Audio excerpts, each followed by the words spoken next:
thorough pace, premium racing analytics, allowing bettors to identify races with extreme pace scenarios in a matter of seconds. Capital OTB's mobile wagering platform. Bet any place, anytime with Capital OTB's mobile wagering platform. And CapitalOTBBet.com, the premier wagering site in New York State.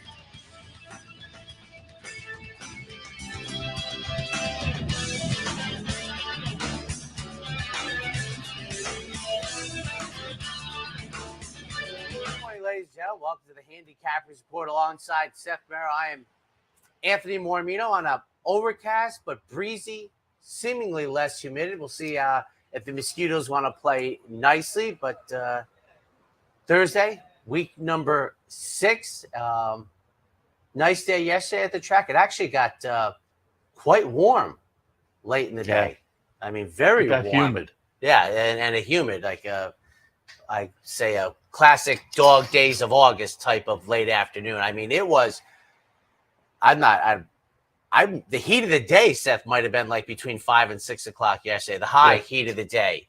I saw Seth down. The humidity as the day went along. I was actually over, and it was a great event. It was the Funny Side tribute over at Ciro's yesterday.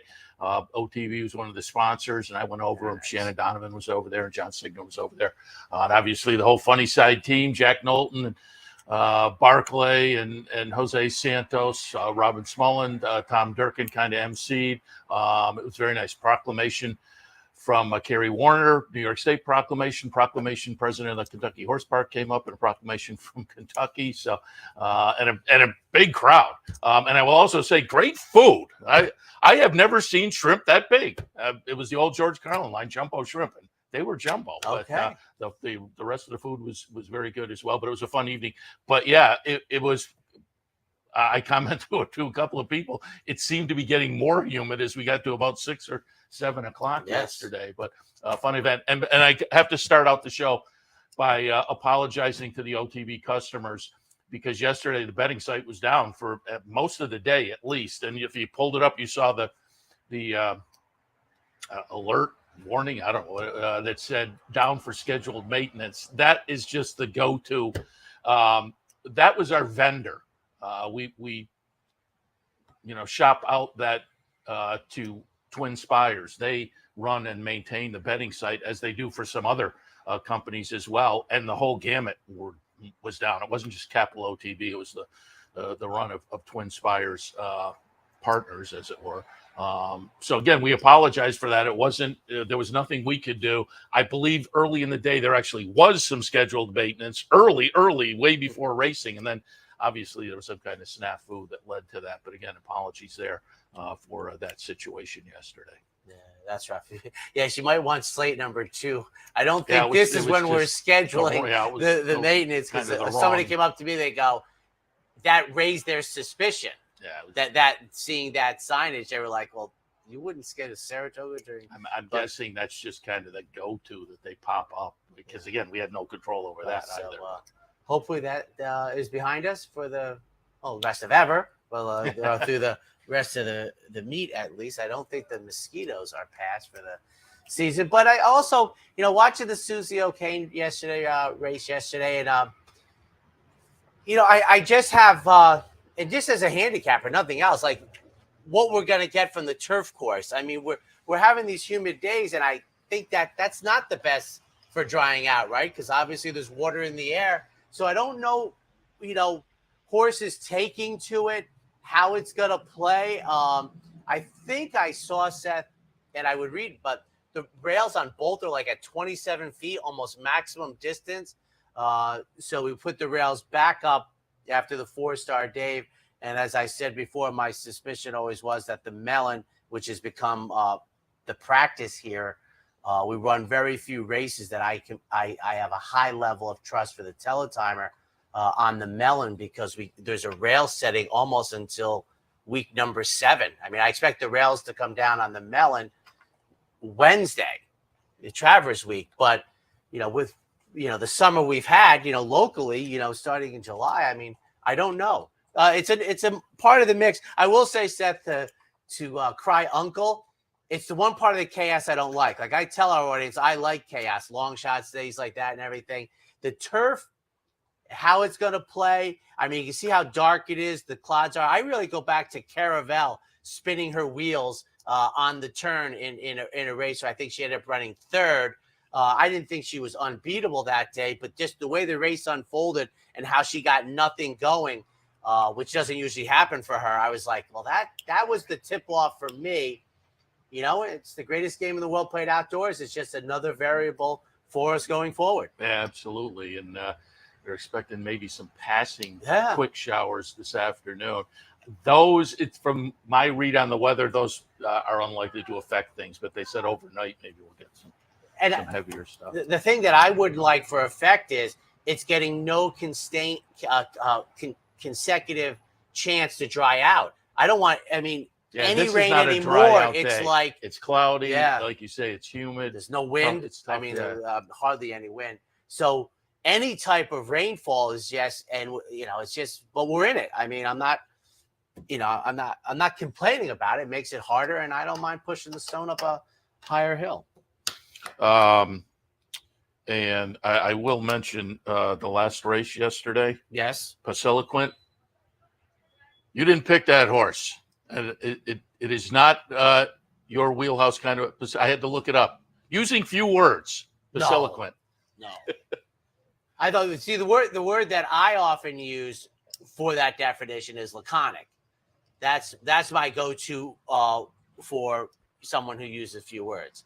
It's not me. Oh, this isn't necessarily referring to the person. This is just the action of using few words. Oh, okay. Laconic is the same thing. I'm assuming. Like I said, I had to look it up a couple nights ago. Laconic is the same thing. A few words, you know. So, no, I am not that. I am not that.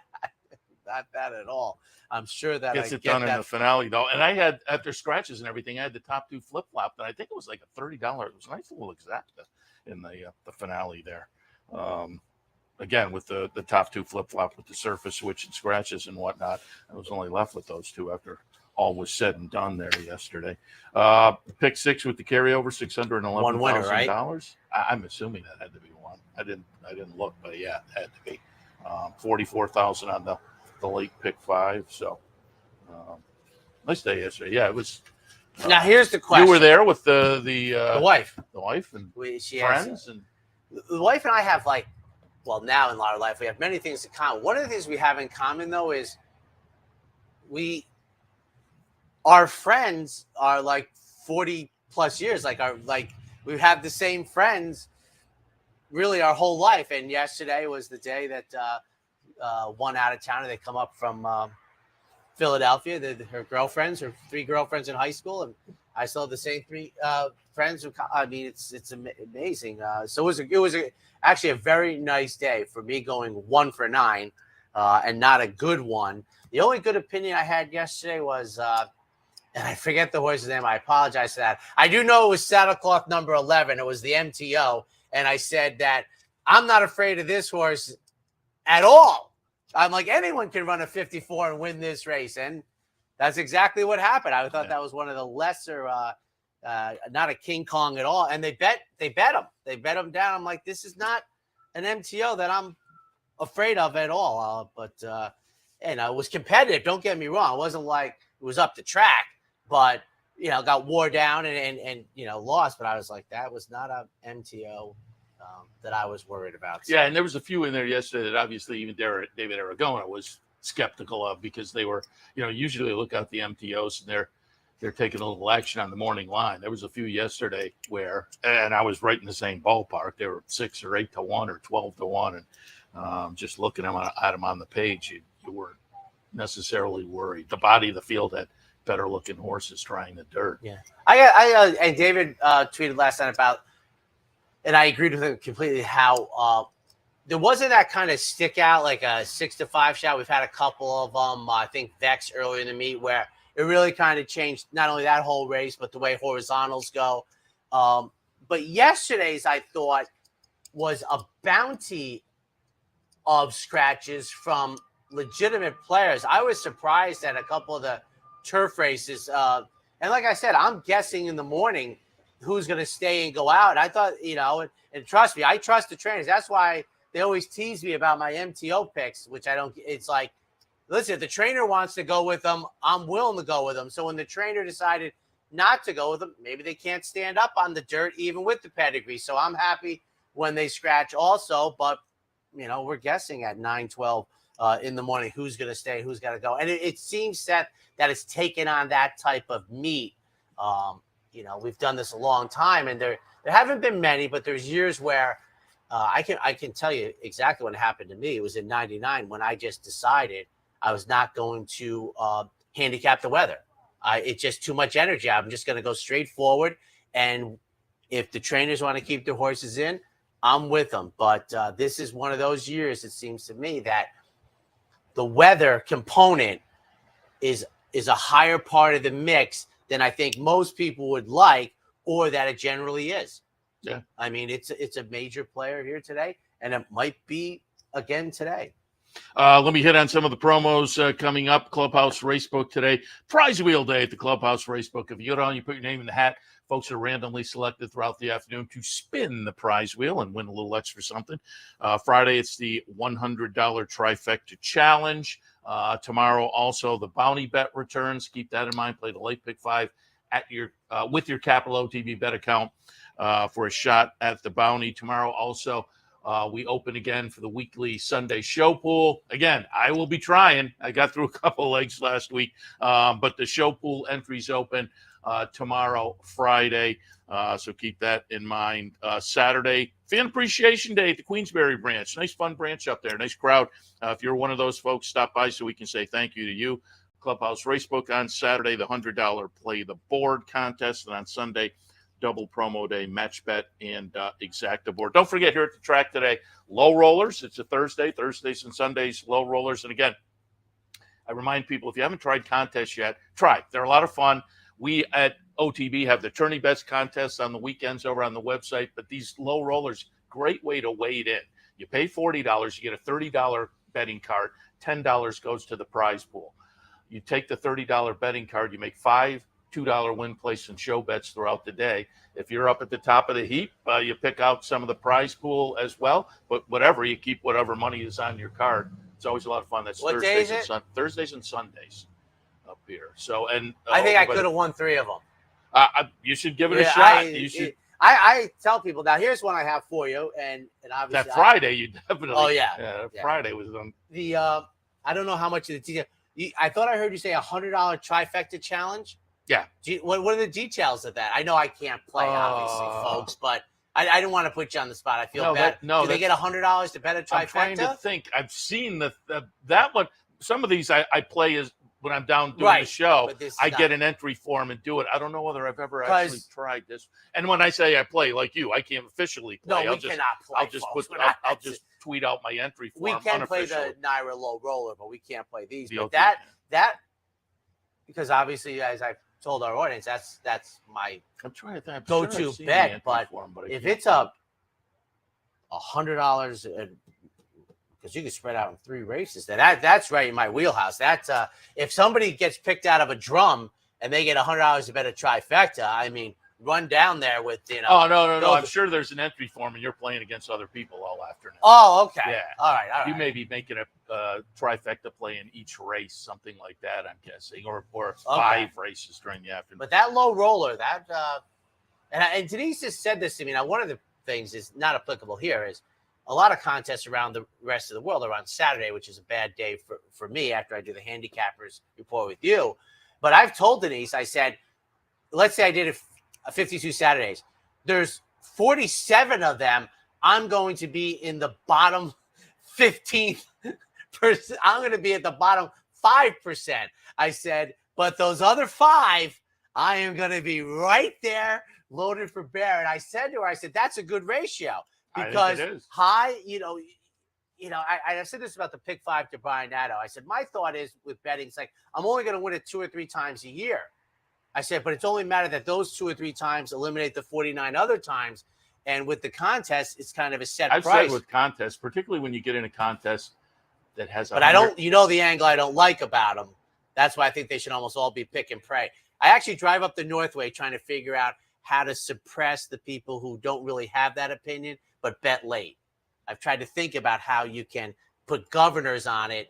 Like the live money contest, I always say you can't bet more in the last 3 races than you bet earlier on the card. So that avoids people pushing in, all in. I don't think that's fair. I think this about a lot. I was thinking you have to write down on the slip that horse you have to bet first off, but that horse you can go hog wild.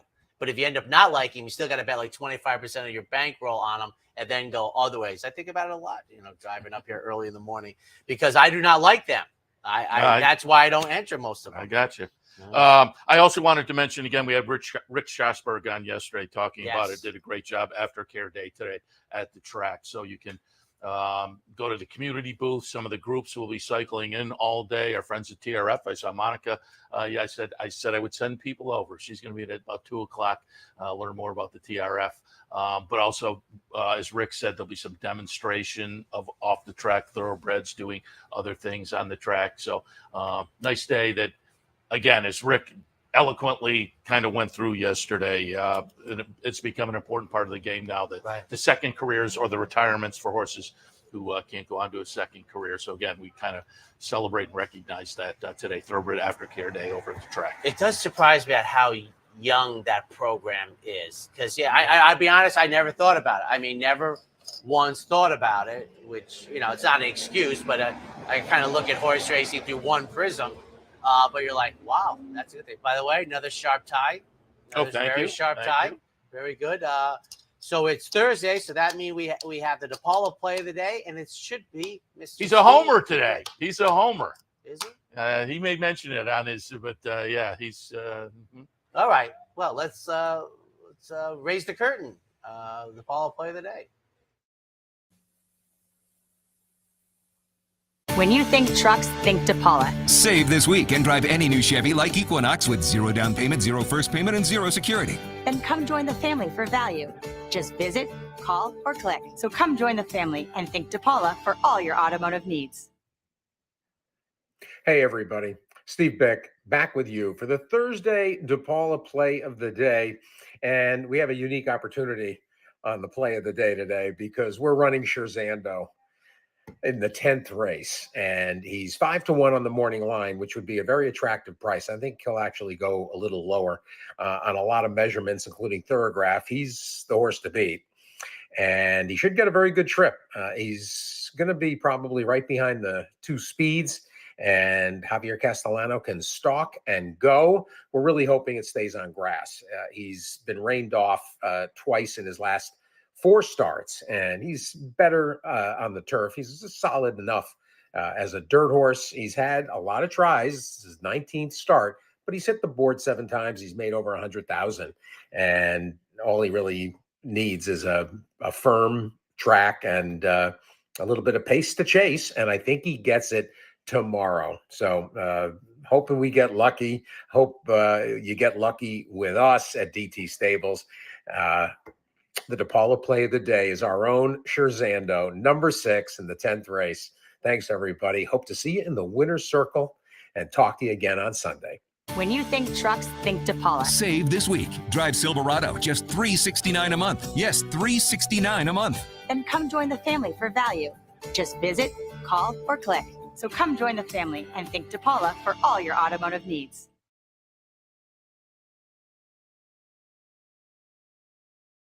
Card. We don't want to spoil you too much. Get you out at 5:44 yesterday. Don't know when that'll happen again, right? They kind of promised the jumpers, don't they? They kind of promised the jump group X amount of races. Because a couple years ago we had some rained off ones and everything, and they didn't stick to their once a week one. They gave them a couple. I think 8. I don't know, but next week's the big one. So hopefully, fingers crossed. Certainly, the turf riders.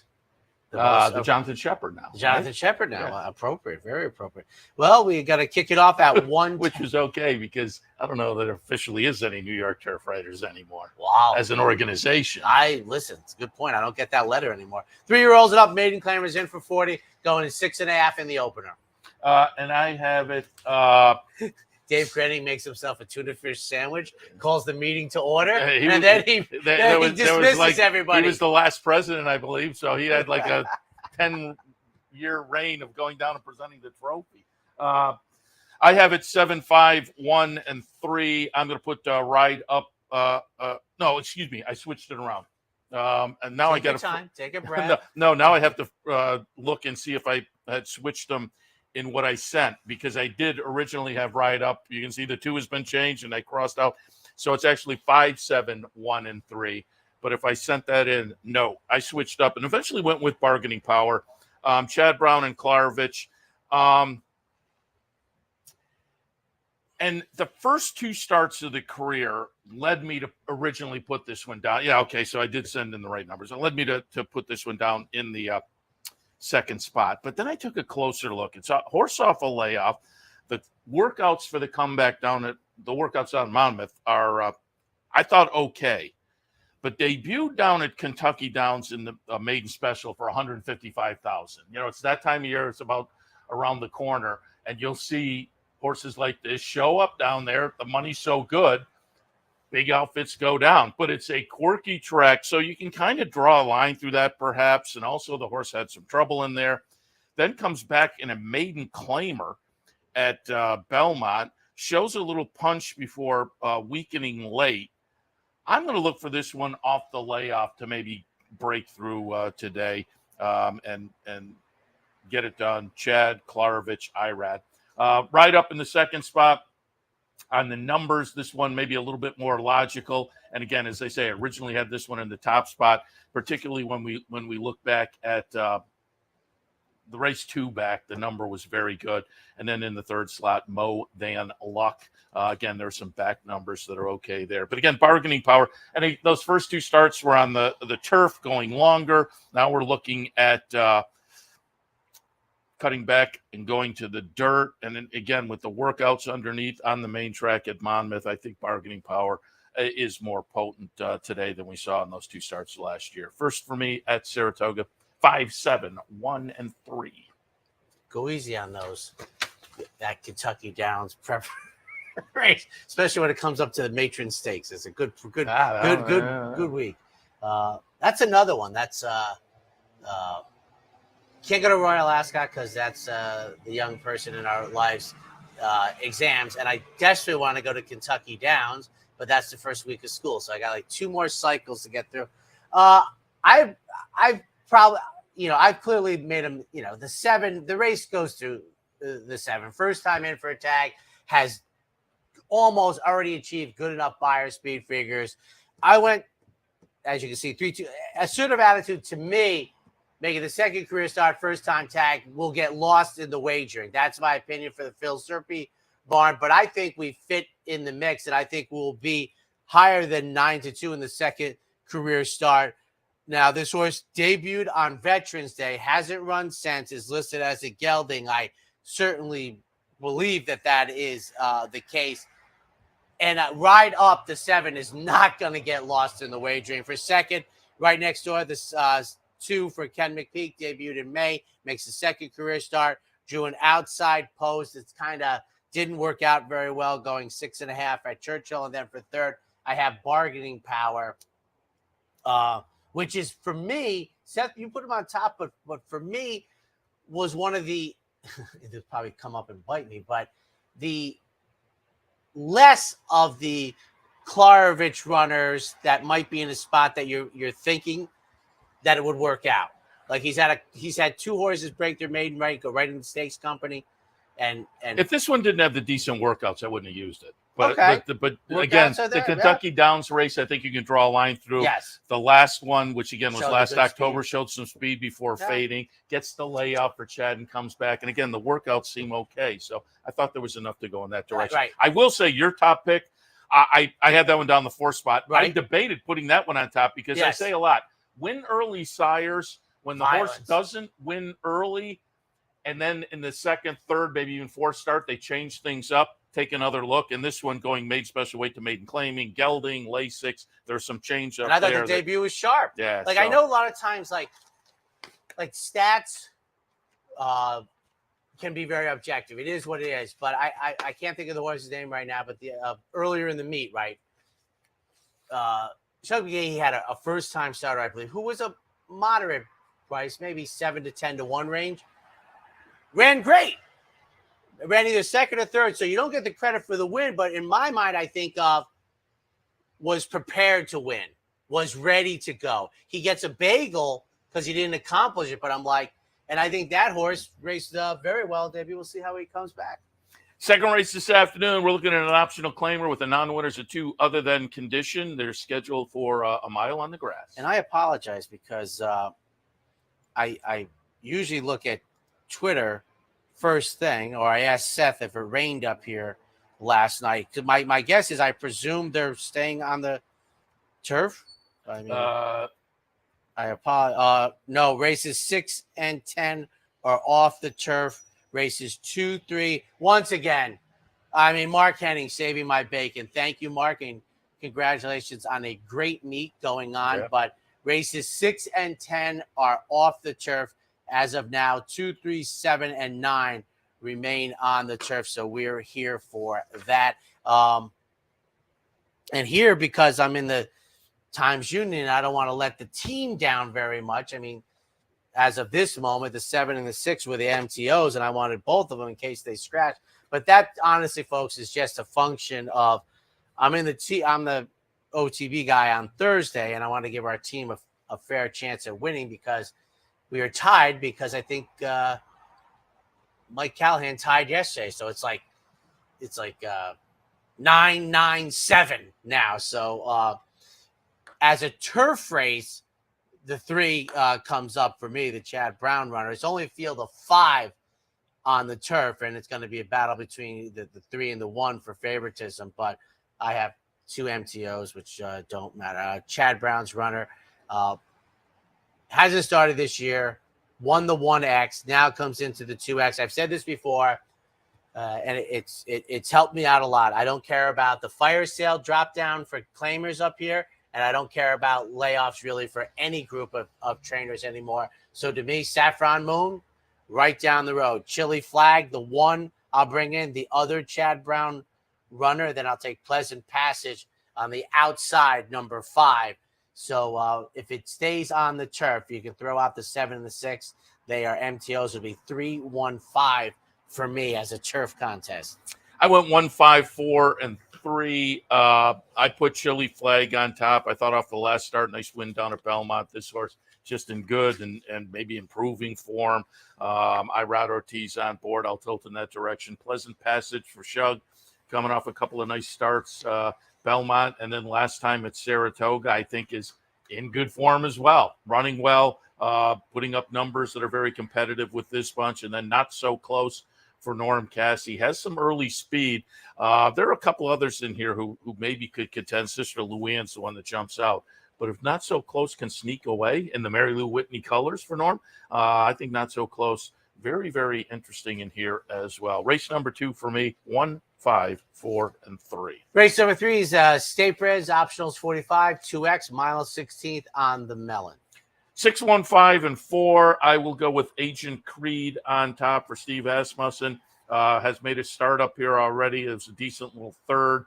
I think it's a competitive race. The 2 others I have right underneath, I could have gone in that direction. But Citizen K, I think, is live as well. The seasonal debut down at Aqueduct would easily get it done in here. The 2 follow-ups, not so much. But again, going back to that April race, I think Citizen K is tough. And then, my man Mike Deeney, guess what? You'll see him in about an hour. Mike Deeney on Racing Across America a little bit Seth later will be the on. one throwing rose petals up in the air, just constantly. My man certainly down at Tampa Bay, but I thought Fatima's Blessing could also be a player coming up from Monmouth for Mike. We'll ask and get his opinion as well. But I have a 6, 1, 5, and 4. Now, my memory on this case is certainly nowhere near, but was Mike a Rockingham Park? I don't think he wasn't a New England guy ever. He was more Midwest. Oh, okay. So okay, I think he kind of started at Thistle before he was even on his own. Okay, then so he was in Arlington for a while. Okay. Once again, not 9 and the 8 are the MTOs. Once again, just it's a TU thing. My day is Thursday. For us, if it goes, it's 6-4-2. I mean, I had Agent Creed as the first main body horse I have, and that's the horse I want for the turf contest for Steve Asmussen. Second time in his barn. Been very, very good this year in multiple races. There's only 7 entered in here. Should be able to get a good position. For the turf race, for those watching live, you get it's 6-4-2 for me. So Seth and I really have given you 5 of the 7 turf runners in a race that I think when I bring that up, I think the underlining point, which probably should be the point, Seth, is it indicates, and I think correctly so, how on balance everybody's in it to win it. Which, as I've said with chaos and things like that, they're my favorite types of races. I like when 6 of the 7 are strongly viable. Once again, that doesn't help out horizontal players, but it's good, I think. Dark horse play of the day coming up, and I have to admit, I've got my fingers crossed because it's in the 10th race, which is off the turf, and I'm not quite as enamored with this one off the turf, but I'm going to stick.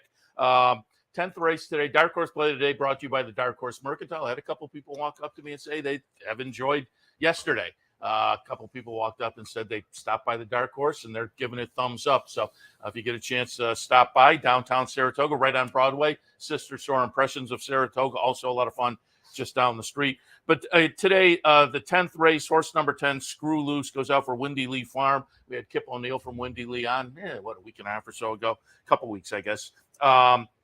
I thought this one, off the last couple of starts, which were a couple of improving numbers, might be primed for a good effort in here today. Our man Steve Bick has Scherzando in here. That was his DePaula play, and so I hate to go against our guy, but again, I thought Screw Loose, there was just enough there. In a kind of competitive field, I thought we'd get some value. And so, again, we will see if they stick in. If they do stick in, again, I'm not as thrilled with the horse on the dirt, but I do think could be a little bit interesting either way. So we'll see what scratches play out in here. But in the 10th at Saratoga, horse number 10, Screw Loose, our dark horse play of the day. Maybe the greatest name in the history of this great game. We'll take a quick break. We'll be right back.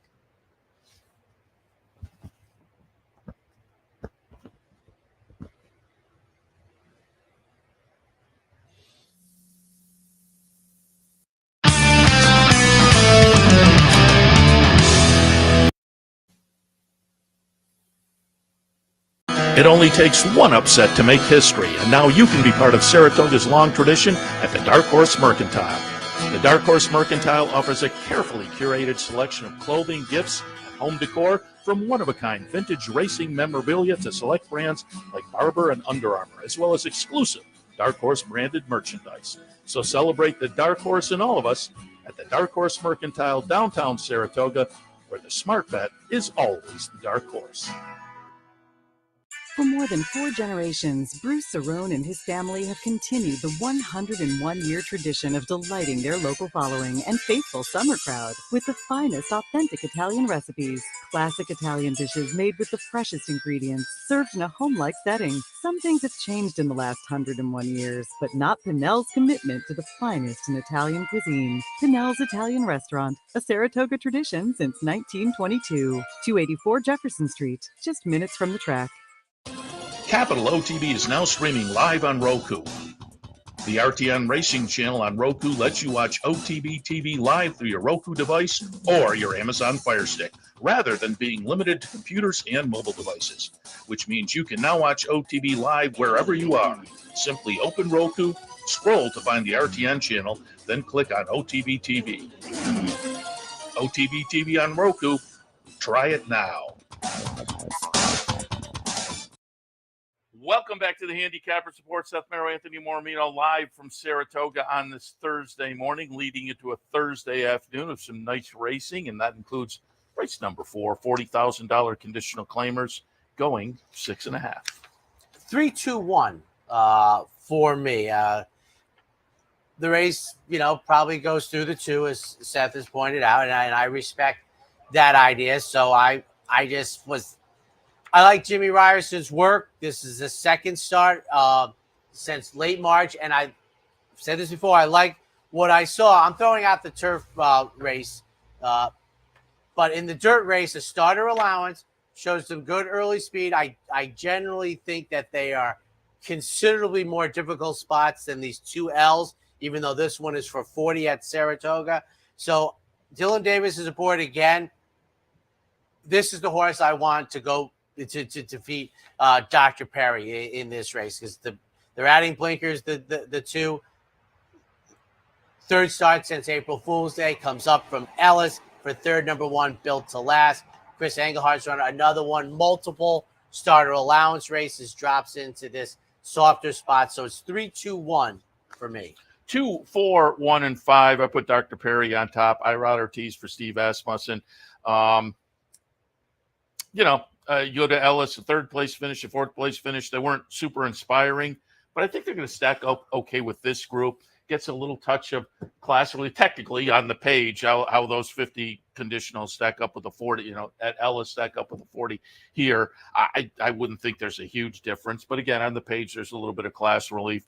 So that they elected to come up from Ellis and take the shot up here is notable as well. A little bullet workout at the end of the last month. Watasha in the second spot. Jose Ortiz for Linda Rice off the claim. Again, you look at the numbers here, they're a little bit intriguing. And then a turf to dirt move with some dirt numbers underneath that are pretty good.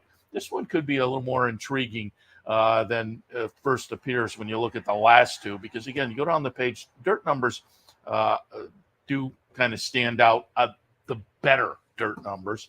And then Built to Last in the third spot. Chris Engelhardt, trainee, stepping out of starter allowance company. So this one is getting some notable class relief. Last time in for a tag was right at this level and ran, the best of the last 4 races. So I think the class relief for this one is notable. In the fourth, 2, 4, 1, or 5. On the 5th, open company, 2-year-old fillies, maiden special weights, racing 6 furlongs. 2, 7, 8, and 5. I thought the 6 was also very intriguing, coming up from Kentucky for Dallas Stewart. But I put La Colorado on top. By Not This Time. The Dam has produced some winners. They only paid $11,000, but I thought there might be some value. I was a little concerned that there's only 3 works, but that went both ways. That they only have the 3 works, they have a little breeding, and they say, well, let's come up from Parks and try a race at Saratoga. As I say, the scenario was just intriguing to me, and I think the horse might be live out of the box. Azteca Stardust, the number 7 horse by Sharp Azteca. So far this year, only 1 winner out of 38 first-time starters with a couple of seconds and 4 thirds. But last year, Sharp Azteca, 71 first-time starters, 8 wins, 8 seconds, 2 thirds. So I think the sire is very notable for producing win-early types. There's a sibling called Mucho Macho Eddie that took 5 starts to win, but then put a couple of wins together. And in those first 5 starts, a couple of wins, a second and 2 thirds. So again, I thought there was win early, top and bottom. Azteca Stardust, dangerous. And then in the third spot, Hayes Bay, first-time starter for Joe Sharp. Again, I think has a little bit of win early there.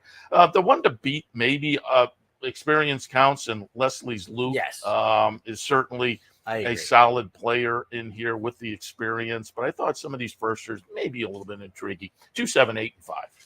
I'm surprised you landed on the top horse, because to me, I always feel as if I was taking a flyer on that angle that I said that I liked, that helped us with the Ken McPee quote the other day, which is with these debut races, looking actually at their farther away workouts to see, and this horse seemed to pick it up right away for whatever that's worth, trusting the workouts. But what I thought was interesting is that they paid $11,000. Now, Not This Time presently stands for $135.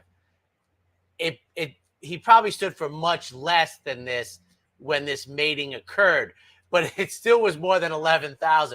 We're looking. You usually want to see horses, go for at least 3 times the stud fee, not 1/12. So that's the thing. Now remember, you have Into Mischief at $250,000, but I think Not This Time might be second in America at $135. But his is, raised up. I still need him to be Classic Empire in the Breeders' Cup, but that's for another day. So this is a flyer, but one that I'm happy to take and push aside. Leslie's Loot, not so much that the race goes through her, because these are 2-year-olds. You have no idea what babies are, but she has the experience. It's good enough to just advance a little bit. I'm a big fan of the third race in a career off the layup. And if you had asked me, Seth, who you were going to pick in this race, I would have thought you would have picked my third place horse, Accommodate Eva, which might be a first-time starter for Dallas Stewart, who is, used to not be big on first-time starters, but he has crept up. And I think didn't he have like an $80 first-time starter? Maybe was Darth Vader his, that the first paid like $76 on debut? Vader, but that's what leads to that 523. He had like an $80. I'm gonna look it up at our next break. So 256 for me. Very good. Sixth race this afternoon. Again, 6 and 10 off the turf. So the sixth race, starter allowance runners. They were scheduled again 5.5 on the turf. They're now moved over to the main track in race number 6. And this was interesting, as I said, being in the TU. I kind of adjust mine for the team because I want us to win again, quite frankly. But this MTO did not interest me. Forget scaring me, did not interest me. So now for me, you look down, I have to play the game. The 1, the 2, the 6, they're my main things about coming out. And I've nailed. And the other day, yesterday, I was not too good. I'm 8-6-1. I strongly felt that Sugar Gray Leonard would stay if it became an off the turfer. I know you were one of the first ones on the McLean's music stallion bandwagon, and correctly so.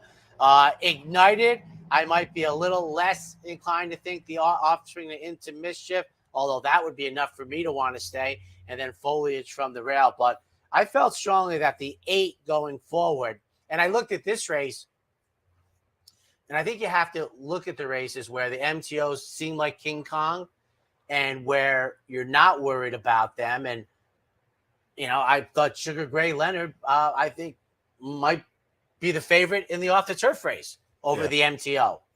I have it 8-12, 3 and 9 as dirt picks. I originally had the 2 on top over the 8, but over on the dirt, Sugar Gray Leonard, nice dirt start, 2 back. Nice dirt start back in April, but maybe most importantly, just a few days ago, 6 days ago, a bullet work down at Belmont. So I'm going to tilt towards Sugar Gray Leonard. Second slot, I will go out to the MTO, Let Freedom Spring. Not invincible by any means, but runs okay, and they get the surface they want, so I'll toss that one in. And then in the third spot, we'll go with number 3, Devil's Key. Claim 2 back. Tossed in kind of a dud last time, and they were going to experiment with the turf today. But again, the dirt form, other than the last race, and hopefully it's not a negative horse for a course kind of a thing, but I think this horse is not going to necessarily be negatively affected by the surface switch. So for me, in the 6th, 8, 12, 3, and 9. Forget my Darth Vader thing, but here was Dallas's firster. I knew it was at the fairgrounds, March 25th, $92. So that's going to help his ROI for a very, very long time. But his percentage, I think I saw it was like 13-14%, which seems to be a little bit higher than before. Take a quick break. When we come back, the late pick 4.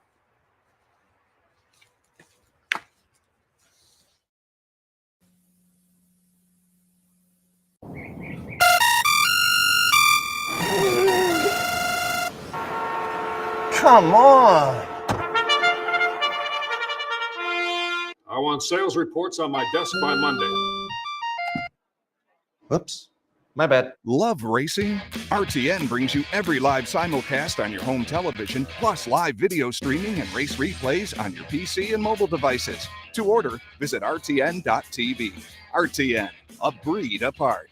A day at the track isn't complete without a night at the Horseshoe.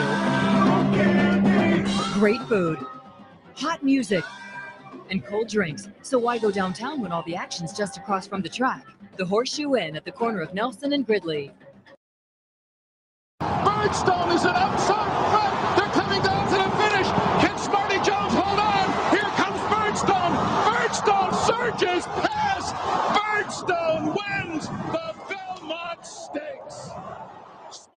In front, but here comes High Chaparral. High Chaparral, the defending champ, to take it to Bob. These two arch rivals head to head with Joe Hart bearing down on them. It's going to be a 3-horse photo finish to the turn. Here's the wire. Photo finish. Welcome back, ladies and gentlemen. We're up to race number 7 on 10 race card, kicking off the final pick 4. Open company, Fillies and Mares, maiden special weights, a mile on the turf. 3, 7, 8, and 5. I'm going to put Not in a Million Years on top. Chad Brown, Peter Brandt. A little bit of breeding here. Connections that can get it done, certainly. Long string of workouts. Kind of interesting. Some of them are down at Fair Hill. I don't know if Chad Brown has a barn down there. I just thought that was intriguing. It didn't add to my liking of this horse in any way. I just found it a little bit interesting. But has been at Saratoga for a while. And again, with the connections, a little bit of breeding, I think this one can be a player in the debut. Mirabella goes out for Todd Pletcher off a series of some nice races. And again, experience counts. And has been getting closer and closer. The numbers improving. Could be primed for a good effort this afternoon. And No Delhi, also experience counts. This one going out for Bill Mott off a couple of starts where the number improved. Start 1 to start 2. Another one that might be primed this afternoon. 3, 7, 8, and 5. And I'm going back about 35 years ago, Seth, but the house that kind of makes the L shape of Ciro's, where you have the cars that park adjacent to Ciro's, and then there's a house. I think that, you know how they name houses in the world and they do up here? I think that was called Mirabella when I was about 27 years of age going back. I don't think that has anything to do with the name. It doesn't seem to be local people. 8-7-5 for me in a race that I love. I truly hope it stays on the turf. I think this is an excellent race. I think, 7 or 8 are live in the main body of 10, and I'll take No Delhi, who is Seth's third pick in here. Bill Mott's had an outstanding Saratoga meet, and this runner makes the 3rd career start, which I like, and I'm happy with the first 2 as stepping stones to this spot, that I have. Mirabella coming over from Monmouth Park, a beaten favorite when adding blinkers for the first time. And for 3rd, Sister Maha for Todd Pletcher. 2nd start after getting beat at 3-2 on debut, but a wonderful race. 8-7-5. First guest is here. It was like a loaded cart there. Oh, Tim Wilkin driving the crowd around out there. But Mike Kane is in the house. Good to get help. Coming up at the 10 o'clock hour will be Mike Kane. Will join us doing some writing for TDN and more.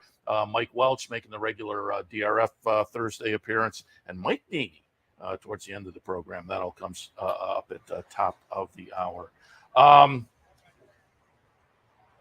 right, so we're through with race number 7. We move on now to race number 8 this afternoon. Off in the case. 8th race this afternoon. Starter allowance types going 3/4 of a mile. And the 7 worries me in here, but I am 5-7-1. Win for gold. My top pick. We've continually showed good early speed. I'll take my chances at this level. See if today we get to the finish line first, but we are going to be strongly competitive in here. And Garuvan, first off the claim for 25, won the first Sunday of the meet rather impressively at $11. And for 3rd, from the rail, Linda Rice, who the stats might not say it, but I think her win percentage and ROI has dipped a little bit this month. So 5-7-1 for me on a very competitive dirt starter allowance race. 1, 4, 5, and 7. I put Cunchen Bridge on top. One of those Kentucky claims for Linda Rice, which have been, fairly successful over the past couple of months.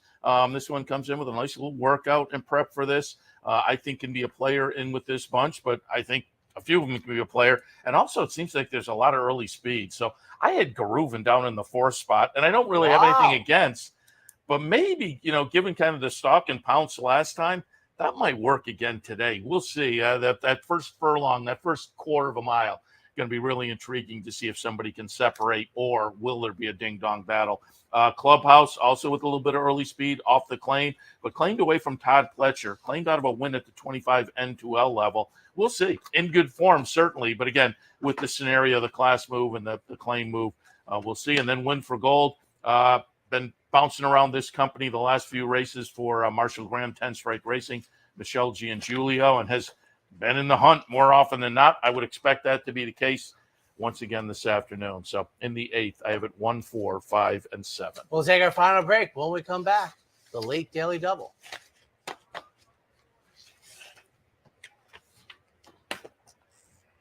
Did Steve mention why he's not?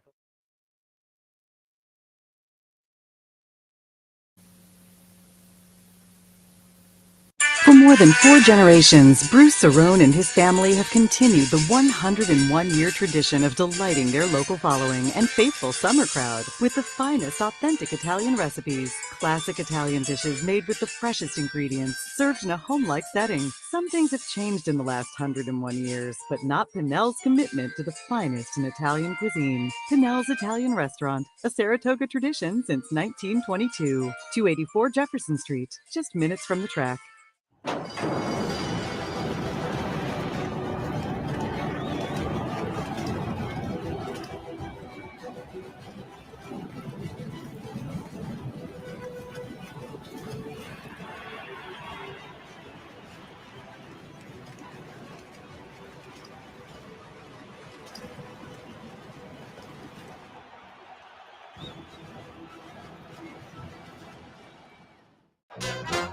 The only thing better than watching the races is watching your own racehorse. With nearly 20 years experience in the racing industry, Bonaventure Stables' share-based ownership program enables everyday fans to become part owner of a thoroughbred for far less than you might think, with all the ownership perks at Saratoga, Belmont, Aqueduct, and other great tracks. Experience the thrill and lifestyle of owning your own thoroughbred racehorse. Learn more at bonaventurestables.com. Welcome back, ladies and gentlemen. 9th race featured today, named after one of the nicest people I ever had the pleasure of meeting on the racetrack, the Rick Violet. Time for the New York State bred Colts and Geldings to go on the turf at a mile and 60. And again, Rick Schosbergen yesterday talking about thoroughbred Aftercare. It's Aftercare Day today at the track. Undercard races are named after the organizations, but as Rick said, Rick said yesterday, appropriate that the feature is the Rick Violet, because he was kind of one of the moving forces in the whole Aftercare movement here in New York. Yes, so the Rick Violet, it'll be on the melon, by the way. That's one of the notes with the scratches and changes. So in the which, by the way, happened yesterday in the Suzio King, the Philly one. I have it 1, 5, 6, and 2. Ramblin' Wreck on top. Third start of the season for Danny Gargan. Irad Ortiz on board. Nice win in a New York Stallion race to start the season. Then just missed last time up here in the New York Stallion race. I think this horse very well spotted in here this afternoon.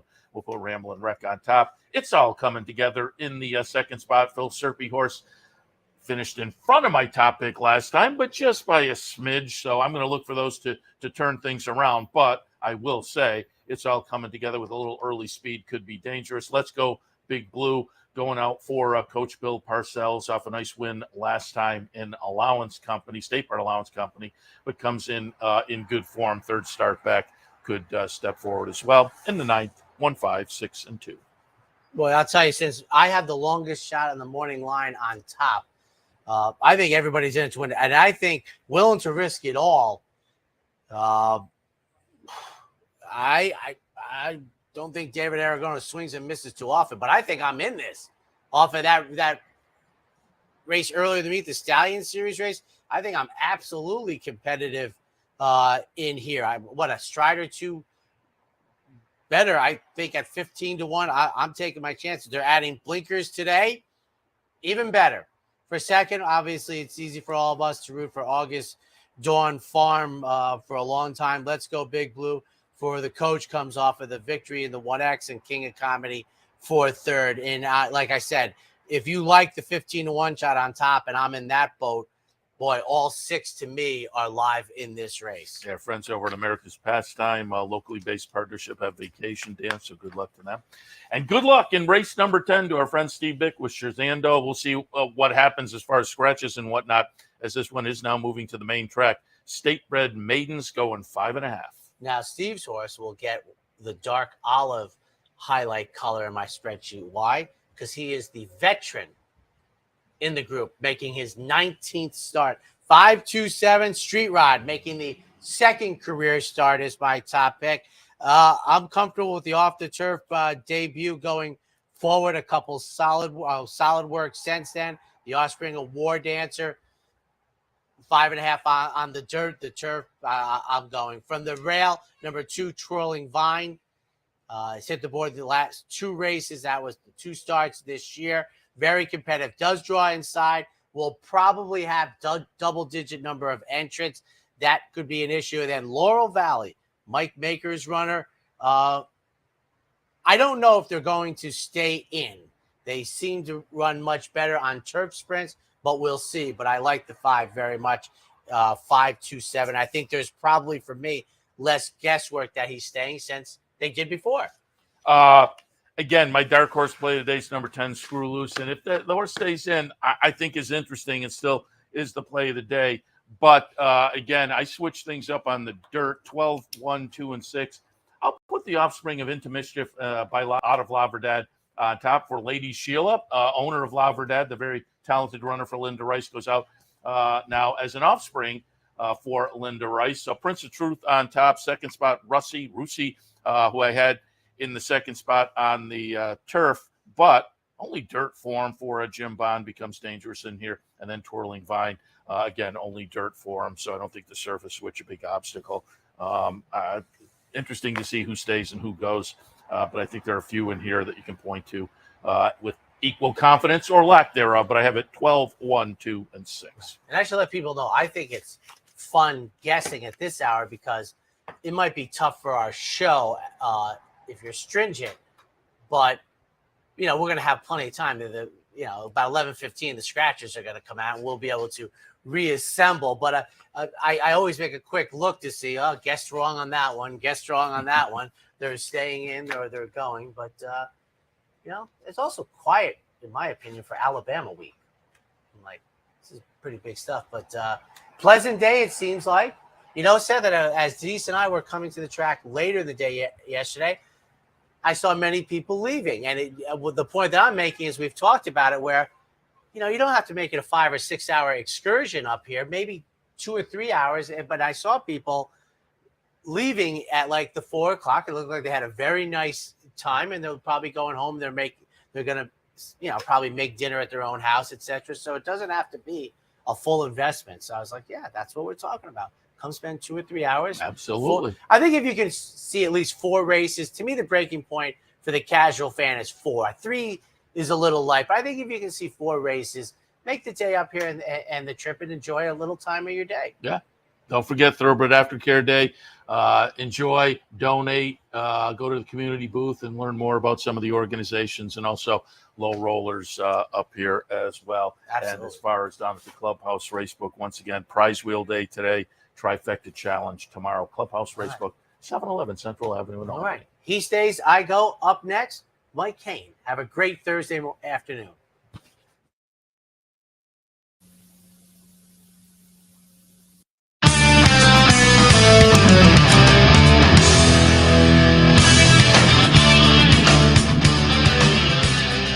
You've been watching the Handicappers Report.